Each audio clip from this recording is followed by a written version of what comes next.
CM Yogi Adityanath पहुंचे हैं। तस्वीरें आपको दिखा रहे हैं लाइव। डिप्टी सीएम भी आपको नजर आ रहे हैं, ब्रजेश पाठक, और मुख्यमंत्री योगी आदित्यनाथ पहुंचे हैं कार्यक्रम में शिरकत करने के लिए। एसजीपीजीआई का 41वां स्थापना दिवस समारोह, जिसमें बतौर मुख्य अतिथि शिरकत करने के लिए सीएम योगी आदित्यनाथ पहुंचे हैं। उनके साथ डिप्टी सीएम ब्रजेश पाठक भी आपको नजर आ रहे हैं। और एसजीपीजीआई का 41वां स्थापना दिवस समारोह, जिसमें शिरकत करने के लिए सीएम योगी आदित्यनाथ यहां पर पहुंचे हैं। और ये तस्वीरें लगातार आपकी टीवी स्क्रीन पर। Shashank Mathur, molecular medicine again. Student category वीनियट published category doctor Lakshmi Priya TR endocrinology, doctor Mohammad Firoz Nizam neurology, doctor Nishant Agarwal pediatric surgery super speciality, doctor Rahul Goyal pediatric surgery.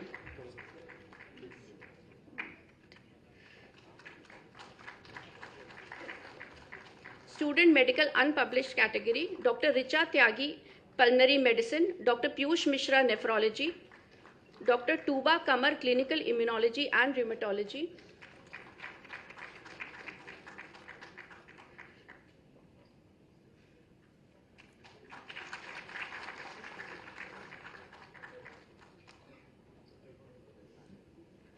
Student surgical unpublished category doctor Rinel Mascarenhas endocrine surgery,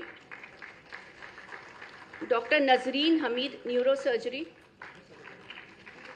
doctor Divya Priyadarshi Behera endocrine surgery, student pre para basic unpublished category doctor Shreya Srivastava pathology, doctor Pran Krishna Kakati stem cell research, doctor Priyanka Yadav endocrinology.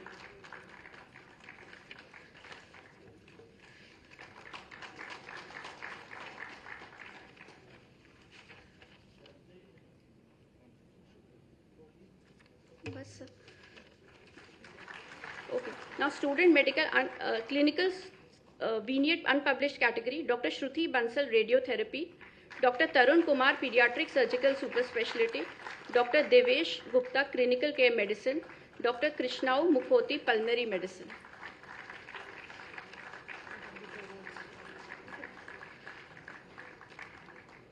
Thank you everyone.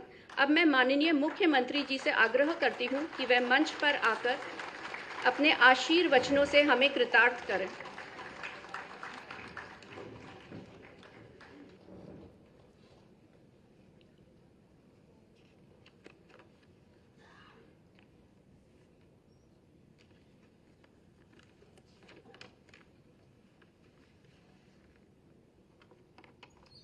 SGPGI के 41वें स्थापना दिवस के अवसर पर आयोजित आज के इस कार्यक्रम में मंच पर उपस्थित प्रदेश सरकार में मंत्रिमंडल के मेरे वरिष्ठ सहयोगी, उप मुख्यमंत्री श्री ब्रजेश पाठक जी, प्रदेश सरकार में स्वास्थ्य, चिकित्सा, शिक्षा और संसदीय कार्य विभाग के राज्य मंत्री श्री मयंकेश्वर शरण सिंह जी, प्रमुख सचिव चिकित्सा, शिक्षा एवं स्वास्थ्य श्री पार्थ सारथी सेन शर्मा जी, आज के इस समारोह की मुख्य वक्ता के रूप में जिनका मार्गदर्शन प्राप्त हुआ है, ऐसे pro vice chancellor GITAM institute of medical sciences and research Visakhapatnam professor Geetanjali Batmanabane, SGPGI के निदेशक प्रोफेसर आर.के. धीमन जी,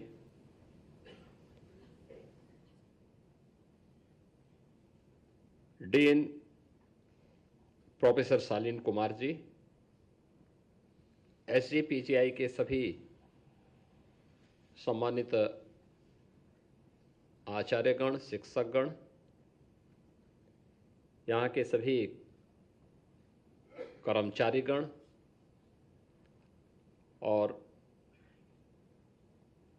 सभी छात्र छात्राएं और उपस्थित बहनों और भाइयों, 4 दशक की एक शानदार यात्रा के लिए मैं आप सबका हृदय से अभिनंदन करता हूं, आपको बधाई देता हूं।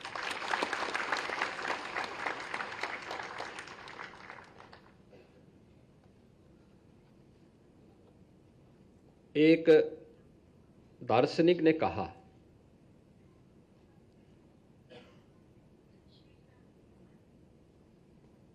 कि जीत की तैयारी इतनी शालीनता के साथ करो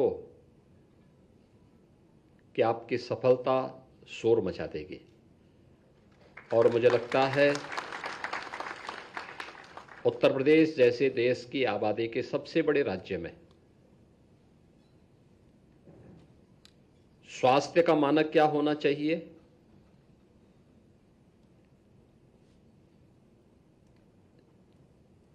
मेडिकल एजुकेशन का स्टैंडर्ड क्या होना चाहिए, यह मानक न केवल उत्तर प्रदेश में बल्कि उत्तर भारत में अब SGPGI तय कर रहा है। और बिना किसी शोरगुल के, बिना किसी हो हल्ला के SGPGI ने इस यात्रा को इस ऊंचाई तक पहुंचाया है। और इसीलिए इस शानदार यात्रा के लिए आप सबको मैं बधाई देता हूं, अपनी शुभकामनाएं देता हूं।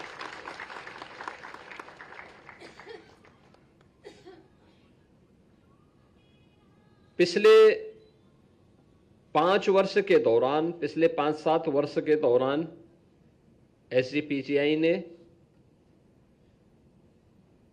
अपनी समय के उस प्रवाह के साथ अपनी स्पीड को बढ़ाया है और अपनी स्पीड को बढ़ाने के साथ SGPGI ने अपने आप को वर्तमान की प्रतिस्पर्धा के साथ हम खड़े रह सकें, इसके लिए जिस विजन के साथ संस्थान के निदेशक, संस्थान के सभी फैकल्टी मेंबर्स, यहां के सभी कार्मिक और यहां के सभी स्टूडेंट्स ने मिलकर के संस्थान को आज जिस नई ऊंचाई की ओर पहुंचाने के लिए कार्य करना प्रारंभ किया है, मेरा मानना है कि अगले 5 वर्ष इस संस्थान के लिए और भी महत्वपूर्ण होने जा रहे हैं, जिनके बारे में कोई सोचता नहीं था, आज वे डिपार्टमेंट यहां पे खुल रहे हैं, उन्हें आगे बढ़ाया जा रहा है और उसके बारे में पूरी प्रतिबद्धता के साथ मिशन मोड पर कार्य हो रहा है। और हम लोगों ने भी विभाग से भी कह रखा है, साथ साथ SGPGI से भी कह रखा है कि भाई हेल्थ सेक्टर में जो कुछ भी नया हो सकता है उसको लाने के लिए, उसके अनुरूप अपने आप को तैयार करने के लिए हमें पूरी मजबूती के साथ कार्य करना होगा, जुटना पड़ेगा। और मुझे प्रसन्नता है कि पिछले 5 वर्ष के अंदर वो परिणाम हम सबके सामने इस रूप में देखने को मिले हैं और संभवतः देश का ये पहला चिकित्सा संस्थान होगा जिसको CSR से लगभग 500 करोड़ रुपए भी इस दौरान प्राप्त हुए हैं, जिसमें सालोनी फाउंडेशन के साथ साथ यहाँ पे पेशेंट के अटेंडेंट के लिए जो सुविधा बनने जा रही है, इन सबको मिला लें तो यह अपने आप में नई उपलब्धि संस्थान ने अर्जित की है। और इस शानदार यात्रा के लिए जहां इसका श्रेय संस्थान को जाता है, संस्थान के निदेशक, यहाँ के फैकल्टी मेंबर्स, यहाँ के सभी कार्मिक, यहाँ के सभी छात्र छात्राओं को सबको इसका श्रेय जाता है, लेकिन जब आप आगे बढ़ते हैं तो आपके सामने चुनौती भी उतनी ही मजबूत होती है। ये चुनौती के प्रति एक पक्ष को लेकर के तो आप चले हैं, बहुत मजबूती के साथ चले हैं, और वो पक्ष है कि हम हेल्थ को टेक्नोलॉजी के साथ कैसे जोड़ सकें। जैसे भारत सरकार ने भी टेली कंसल्टेशन और टेलीमेडिसिन के एक मॉडल के रूप में SCPGI को भी एक सेंटर के रूप में स्थापित करने की दिशा में कार्य करना प्रारंभ किया है। और उनका भी है कि एक नोडल केंद्र बने जहां से पूरा यह अन्य लोगों के लिए भी, यह पूरे प्रदेश के लिए भी और उत्तर भारत के लिए भी मानक तय करे। मैं धन्यवाद दूंगा यहां की टीम को। इस सदी की सबसे बड़ी महामारी के दौरान जब कोरोना वायरस यूपी के अंदर दिखा था, तब हम लोगों ने प्रदेश के अंदर एक एडवाइजरी टीम का गठन किया था। SCPGI के डायरेक्टर उसको हेड करते थे। हम लोगों ने उस समय प्रदेश के अंदर सर्वे कराया था तो 36 जनपद हमारे ऐसे थे जिन जनपदों में आईसीयू का एक भी बेड नहीं था। कैसे होगा, बीमारी के बारे में लोगों को पता ही नहीं था, लेकिन कैसे इन जो चुनौतियां आ रही हैं, जो दुनिया के अंदर सुना जा रहा है, देखा जा रहा है, उसका सामना कैसे कर पाएंगे। जब इस पे चर्चा होनी प्रारंभ हुई तो उस समय यहां के निदेशक ने एक सुझाव दिया था कि हम लोग टेली आईसीयू प्रारंभ कर सकते हैं। और फिर हमने कहा भी टेली आईसीयू संचालित करने के लिए कुछ तो वहाँ की प्रारंभिक जानकारी होनी चाहिए। यहाँ पे मास्टर ट्रेनर पहले एक एक यहाँ पे ट्रेंड करिए। और मैं धन्यवाद दूंगा कि SCPGI ने पूरी शालीनता के साथ उस दौरान प्रदेश में वर्चुअल आईसीयू प्रारंभ किए थे और 75 के 75 जनपदों ने उसके माध्यम से हजारों लोगों की जान को बचाने में मदद मिली थी।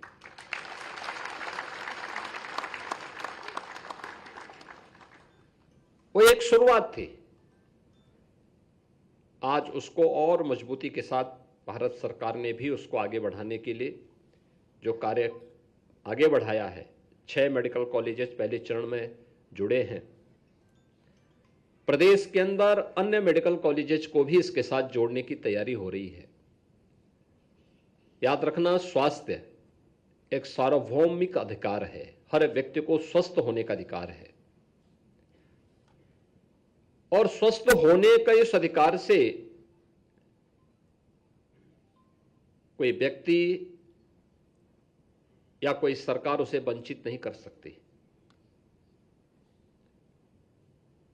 अच्छी बात है कि हम उसको सही दिनचर्या के लिए प्रेरित करें। उसका रहन सहन, उसका खान पान, इन सब के लिए बोलें। लेकिन कुछ लोग होते हैं जो आदत से मजबूर होते हैं और उनको भी हम बाहर नहीं कर सकते। दूसरा, व्यक्ति की प्रकृति भी इस पे निर्भर करती है। पता नहीं कौन सी प्रकृति का है, तो वह व्यक्ति उसके अनुरूप ही आचरण करेगा। लेकिन तब भी समुदाय का और समाज का दायित्व बनता है कि उसको भी हम सही मार्ग पर ले चलने की व्यवस्था करें। और SCPGI वास्तव में इन सभी को प्राप्त कर सकता है। 550 एकड़ क्षेत्रफल में आपका व्यापक बृहद परिसर फैला है। इसमें भी हम लोग और कुछ भी नया कुछ दे सकते हैं। लोगों के लिए स्वस्थ दिनचर्या को आगे बढ़ाने के लिए कैसे कर सकते हैं, टेक्नोलॉजी का और बेहतर उपयोग कैसे कर सकते हैं।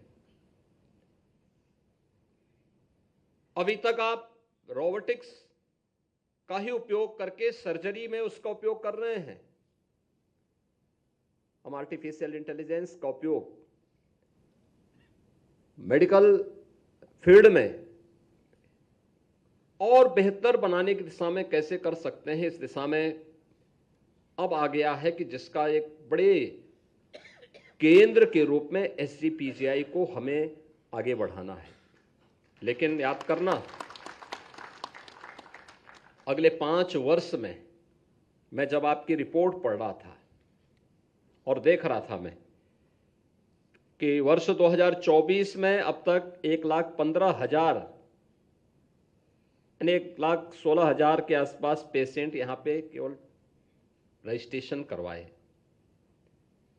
और उनमें से 48,600 यानी लगभग 48,600 के आसपास पेशेंट यहाँ पे उपचारित होकर के गए।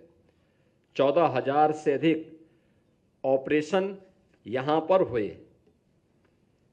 144 किडनी ट्रांसप्लांट हुई हैं, 32 बोन मैरो ट्रांसप्लांट हुए हैं, 1 लीवर ट्रांसप्लांट हुआ है, 591 ओपन हार्ट सर्जरी हुई है और 319 रोबोटिक सर्जरी भी इस दौरान यहाँ पर हुई हैं। इसी प्रकार से लगभग यानी 1,317 कोरोनरी एंजियोप्लास्टी और 2 लाख पेशेंट को यहाँ पे रेडियोलॉजी की जांच हुई है और 40,000 से अधिक CT स्कैन और MRI हुई है। ये आपका 1 वर्ष का है और मुझे आपसे एक बात करना है कि देखिए, काल चक्र है, हम सब काल चक्र से बंधे हुए हैं। समय की गति किसी का इंतजार नहीं करती है और निरंतर उसका एक प्रवाह है। जो व्यक्ति उस प्रवाह के साथ तारतम्य स्थापित करके उसकी गति से आगे बढ़ता है, वह तेजी के साथ प्रगति करता है। जो उसकी गति के साथ चलता है वह भी अपनी सामान्य दिनचर्या के साथ अपने अस्तित्व को बनाए रखता है। लेकिन जो उस काल प्रवाह में पीछे छूट जाता है वो पिछड़ता ही जाता है, फिर पिछड़ता ही जाता है। उसके लिए फिर कोई ठोर ठिकाना नहीं होता है। और इसीलिए कहा गया ना कि ये समय मत लगाओ कि हमें तय क्या करना है। आपके सामने विजन है। निदेशक महोदय ने भी और संस्थान से जुड़े हुए यहाँ का योग्य फैकल्टी है, उसने पहले से उसके पास एक विजन है। बेहतरीन संस्थान के रूप में इस संस्थान को स्थापित करने के लिए हम इस संस्थान को सेंटर ऑफ एक्सीलेंस के रूप में, हर एक फील्ड के सेंटर ऑफ एक्सीलेंस के रूप में स्थापित करने के जिस विजन पे हम काम कर रहे हैं, उस रूप में स्थापित करने की दिशा में हमें अगर और अच्छे ढंग से अपने आप को स्थापित करना है, अभी राज्य के अंदर ही नहीं बल्कि देश के अंदर उस प्रतिस्पर्धा के योग्य अपने आप को तैयार करना है, तो हमें यह तय करने में अब समय नहीं लगाना चाहिए कि हमें क्या करना है, वरना समय तय कर देगा कि आपको क्या करना है। हमें समय को नहीं इंतजार करना है, हम स्वयं तय करें अब। और मैं यही चाहूंगा, देखिए पेशेंट राज्य भर के हर व्यक्ति आता है, मेरे पास आता है, हम लोग भी देखते हैं कि भाई वास्तव में ज़रूरतमंद है, वो भी चाहता है कि उसको अच्छे संस्थान में सुविधा मिले। और मैं चाहूँगा कि जो स्पीड है इसको हम 3 गुना कर सकते हैं। आपको संसाधन चाहिए, संसाधन सरकार आपको उपलब्ध करवाएगी। आपको स्वयं समय इसके लिए देना होगा और मुझे लगता है जितना आप दे पाएंगे, याद रखना कि अगर आप 10 पेशेंट देखते हैं तो उसकी स्पीड को अगर आप 25 से 30 करते हैं तो आपको 25-30 लोग डिफरेंट कैटेगरी के मिलेंगे। उनका रहन सहन, उनका खान पान, उनकी पारिवारिक पृष्ठभूमि, उनके अपने अलग अलग वो मिलेगी सबकी। उतना आपका एक्सपीरियंस आपके पास होगा, उतना नया अनुभव आपके सामने आएगा। आपको समझने में, पेशेंट को समझ करके ही डॉक्टर बता सकता है कि इसका क्या होना है, क्या करना है। और मुझे लगता है कि वो एक बहुत बड़ा आपके पास अनुभव का खजाना हो सकता है, और इसको लेकर के हमें प्रयास होना चाहिए। क्या जो अभी एक वर्ष में 1,15,000 या 1,25,000 पेशेंट आ रहे हैं, क्या हम इसको एक वर्ष में 5 लाख कर सकते हैं? क्या हम यहां पे भर्ती होने वाले जो पेशेंट्स हैं, वार्ड्स बन रहे हैं, नए नए डिपार्टमेंट खुल रहे हैं, उनमें बेड्स बढ़ रहे हैं, हम मानते हैं अच्छा बढ़ा है, क्या हम इसको 48,000 से यानी 50,000 से बढ़ा करके 1.5 लाख तक पहुंचा सकते हैं?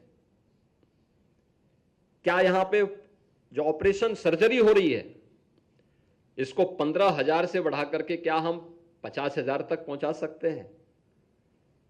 किडनी ट्रांसप्लांट जो यहां पर 1,500 तक यानी 150 तक हो रही है, क्या हम इसको 500 तक पहुंचा सकते हैं? जो वेटिंग है उसको हम कम कर पाएंगे? बोन मेरो के मामले को भी क्या हम इसको और 3 गुना बढ़ा सकते हैं, 100 तक पहुंचा सकते हैं? जो लीवर ट्रांसप्लांट का मामला है, क्या हम इसकी गति को और बढ़ा सकते हैं? ऐसे रोबोटिक सर्जरी का है, क्या वह 350 से बढ़ा करके 1,000 तक पहुंच सकता है? या अन्य जो मामले जितने भी ओपन हार्ट सर्जरी का लगभग 600 प्रतिवर्ष का एवरेज है, क्या हम इसको बढ़ा करके 2,000 प्रतिवर्ष कर सकते हैं? मुझे लगता है कि शालीनता के साथ आपके द्वारा जो प्रयास होगा वो पूरे प्रदेश में धूम मचा देगा। पेशेंट आपकी जय जयकार करेगा, और डॉक्टर के बारे में जो पेशेंट के मन में एक श्रद्धा और सम्मान का भाव है, लोग उस श्रद्धा और सम्मान के साथ आपको देखेंगे। हमें अगर विकसित भारत की परिकल्पना को साकार करना है तो ये जिम्मेदारी केवल सरकार की नहीं है, ये केवल हमें मान ले कि केवल प्रधानमंत्री मोदी जी की जिम्मेदारी है, और एक नागरिक के रूप में, एक चिकित्सक के रूप में, एक शिक्षक के रूप में, एक जनप्रतिनिधि के रूप में हमारी कोई भूमिका नहीं है। मुझे लगता है कि हम अपने साथ भी न्याय नहीं कर पा रहे हैं, अपने देश के साथ भी न्याय नहीं कर रहे हैं, और आने वाली पीढ़ी के साथ भी न्याय नहीं कर रहे हैं। न्याय यही है कि अगर पीएम का विजन है और पीएम इसके लिए रात दिन एक करके लगे हुए हैं, तो मैं अपने फील्ड में क्या कर सकता हूं। 2047 जब ये देश अपनी आजादी का 100 वर्ष पूरा करेगा, 100 वर्ष पूरा करेगा, कैसा भारत चाहिए? विकसित भारत चाहिए, खुशहाल भारत चाहिए। खुशहाल भारत में लोग पेशेंट यानी मरीज परेशान हो, कोई सर्जरी के लिए किसी को डेट मिल रही है, अर्जेंट सर्जरी है, आप उसको 2 साल के बाद का समय दे दीजिए, तो बेचारा तो आधा वैसे ही मर जाएगा, वैसे दम तोड़ देगा। हम समय पे उसको तैयार करें। और दूसरा, थोड़ा लोगों को इसके बारे में भी अब अवेयर किए जाने की आवश्यकता है। डॉक्टर बोलेगा ज्यादा प्रभावी होगा, बताने की आवश्यकता है, उसको इस बारे में बताने की आवश्यकता है कि भाई अगर पेशेंट किसी दुर्घटना का शिकार हो गया है, ब्रेन डेड हो चुका है, उसके ऑर्गन काम आ सकते हैं दूसरी जिंदगी को बचाने के लिए, हम पेशेंट को इसके लिए तैयार करें, उसके अटेंडेंट को तैयार करें, बताएं कि भाई देखो ये हो सकता है, इससे कुछ भी कोई दिक्कत नहीं उसके लिए, इस जीवन के बाद उसके लिए कोई दिक्कत नहीं है, क्योंकि इस बॉडी तो फिर भी ऐसे भी उसको अग्नि संस्कार हो जाएगा, कोई दफना देगा या कोई अन्य काम हो गया उसका, वैसे भी सड़ गल जाएगी, क्या फायदा है। अगर उस पे कर सकेंगे तो जो ये वेटिंग है, इस वेटिंग को कम करने में मदद मिल सकती है। कौन बताएगा इसके बारे में? बहुत बड़ा कार्य हो सकता है। आप बताएंगे, आप पे ज्यादा विश्वास होगा। अगर कोई नेता बताएगा तो लोग बोलेंगे अरे नेता तो ऐसे बोलते हैं। ये स्थिति नहीं आनी चाहिए, और इसीलिए मैं आपसे चाहूंगा कि हम लोगों को इसके बारे में अवेयर भी करें। कि जहां पे अधिक से अधिक लोगों को ये सुविधा उपलब्ध कराई जा सकती हो, उसको उपलब्ध कराने की दिशा में हमारे स्तर पर क्या प्रयास हो सकता है। और कोई संदेह नहीं, यानी उत्तर प्रदेश का हर पेशेंट बिहार का, नेपाल का, अगल बगल के राज्यों के ज्यादातर मरीजों के परिवार के सदस्य इस बारे में उनका आग्रह होता है कि हमें एसजीपीजीआई में भर्ती करवा दिया जाए, वहां हमें सुविधा मिल जाए, किसी प्रकार से एडमिशन हो जाए। तो एक उस दिशा में इस गति को अगले 5 साल के लिए, क्योंकि आज 41वां स्थापना दिवस आप मना रहे हैं, 40 वर्ष की यात्रा को पूरा किए हैं। अगले 9 वर्ष आपके लिए हम होने जा रहे हैं। स्वर्ण जयंती वर्ष होगा आज से ठीक 9 वर्ष बाद आपका इस संस्थान का, और तब तक दुनिया में बहुत कुछ बदल चुका होगा। मेडिकल के फील्ड में भी बहुत कुछ परिवर्तन होने वाला है।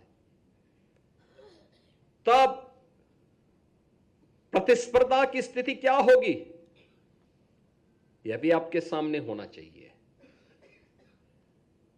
आज हर व्यक्ति प्रदेश में एसजीपीजीआई की तरफ देखता है। आज हम लोग प्रदेश के अंदर, मैं बार बार इस बात को कहता हूं कि क्या स्थितियां थी कि उत्तर प्रदेश में 1947 से लेकर के 2017 तक केवल गवर्नमेंट स्तर पर, गवर्नमेंट के स्तर पर केवल 12 मेडिकल कॉलेज खोले गए, और अकेले इस वर्ष हमने 13 गवर्नमेंट मेडिकल कॉलेज का संचालन किया इसी वर्ष, जिसमें एडमिशन हुए हैं 13 नए गवर्नमेंट मेडिकल कॉलेज। 4 अन्य को, जिसमें 3 में गवर्नमेंट पीपीपी मोड पर सपोर्ट कर रही है और 2 अन्य प्राइवेट सेक्टर में, यानी कुल 18 मेडिकल कॉलेजेस अकेले इस वर्ष उत्तर प्रदेश में खुले हैं।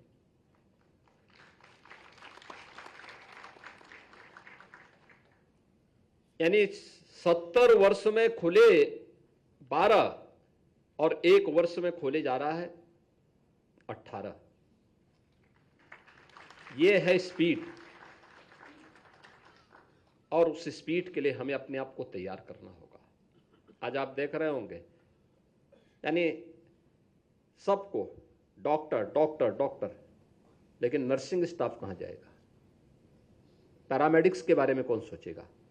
आज तो हर संस्थान के साथ अपना नर्सिंग कॉलेज भी खुल रहा है। आज वहां पे पैरामेडिक्स का भी चल रहा है, अच्छे टेक्नीशियन मिल सकें, ट्रेन टेक्नीशियन मिल सकें, यह भी उतना ही महत्वपूर्ण है।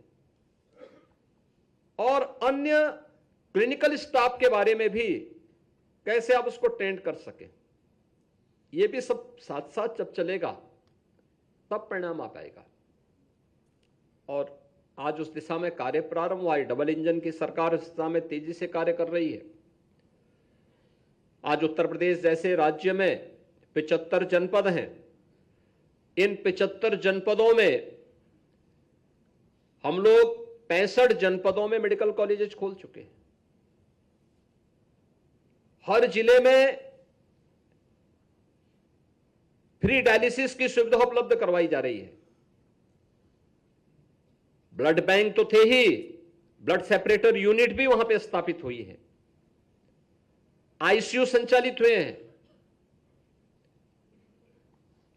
अन्य तमाम क्षेत्रों में भी आज कार्य हो रहे हैं। और रविवार के दिन, याद करना, रविवार के दिन स्वास्थ्य विभाग के सभी चिकित्सक हर प्राथमिक स्वास्थ्य केंद्र में जाकर के वहां पे केंद्र और राज्य सरकार की स्वास्थ्य संबंधी सभी योजनाओं के बारे में वहां पे एक बड़ा शिविर भी लगता है, और कोई भी पेशेंट आकर के वहां पे अपना उपचार करा सकता है। और करोड़ों की संख्या में पेशेंट इससे लाभान्वित होते हैं। स्वास्थ्य के प्रति एक जागरूकता भी लोगों के मन में पैदा होती है। आयुष्मान कार्ड जैसी सुविधा भी आज प्रारंभ हो चुकी है, कितने बड़े पैमाने पे। तो अकेले उत्तर प्रदेश जैसे राज्य में 9 करोड़ से अधिक लोग इस सुविधा से आच्छादित हैं। 5.25 लाख से अधिक लोग अभी तक प्रदेश में 5.25 करोड़ से अधिक लोगों को अब तक यहां पे गोल्डन कार्ड जारी हो चुके हैं। और अभी हाल ही में प्रधानमंत्री जी ने 70 वर्ष से ऊपर के प्रत्येक बुजुर्ग को फ्री में प्रति वर्ष 5 लाख रुपए की स्वास्थ्य बीमा का कवर दिया है कि वह आयुष्मान वयम वंदना योजना के अंतर्गत इस योजना का लाभ ले सकता है। पहले कहां थी, सुविधा नहीं होती थी, लोगों को नहीं मिल पाता था, पिक एंड चूज होता था।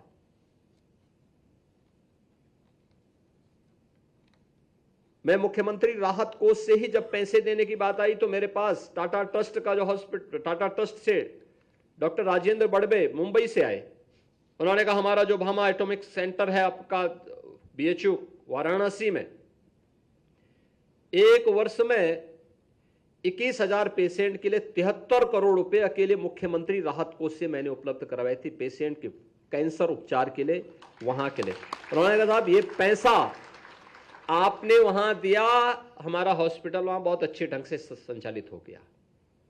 लीनियर एक्सीलरेटर की व्यवस्था के लिए उन्होंने पैसा मांगा, हमने पैसा सरकार से दिया, स्वास्थ्य विभाग ने पैसा दिया, बीएचयू में वह भी कैंसर हॉस्पिटल में स्थापित हो चुका है।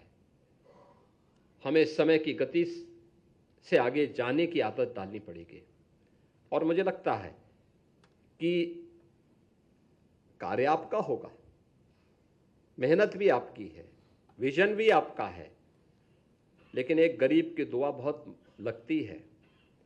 और आपके पास तो यह है कि आप उसके जीवन दे देंगे तो दुआ ही दुआ है जीवन में आपकी, फिर उसका आशीर्वाद ही आशीर्वाद है। और इसलिए उसको लेने की तैयारी हमें करनी चाहिए।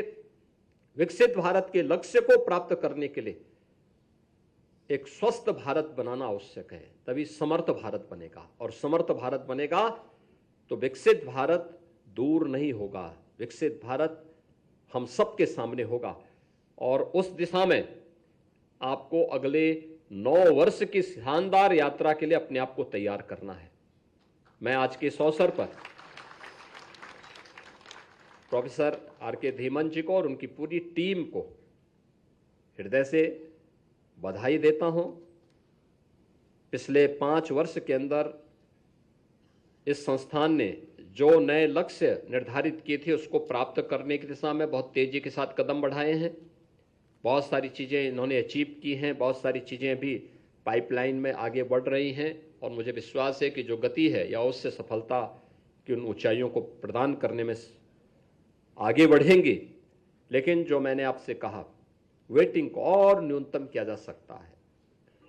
चिंता मत करिए, संसाधन अपने आप आएगा। संसाधन के लिए सरकार पूरे उस पर आपके साथ खड़ी है और हर प्रकार का आपको सपोर्ट करेगी। दूसरा, मॉडर्न मेडिसिन के साथ क्या हम ट्रेडिशनल मेडिसिन को जोड़ करके कुछ नयापन करके दिखा सकते हैं? इस दिशा में भी देश के अंदर बहुत जगह कार्य हो रहा है। SGPGI को भी इस दिशा में थोड़ा प्रयास करना चाहिए। एक प्रयास क्या है इसमें, कैसे हम इसको और आगे बढ़ा सकते हैं, अच्छा हो सकता है, कुछ अच्छे परिणाम आ सकते हैं।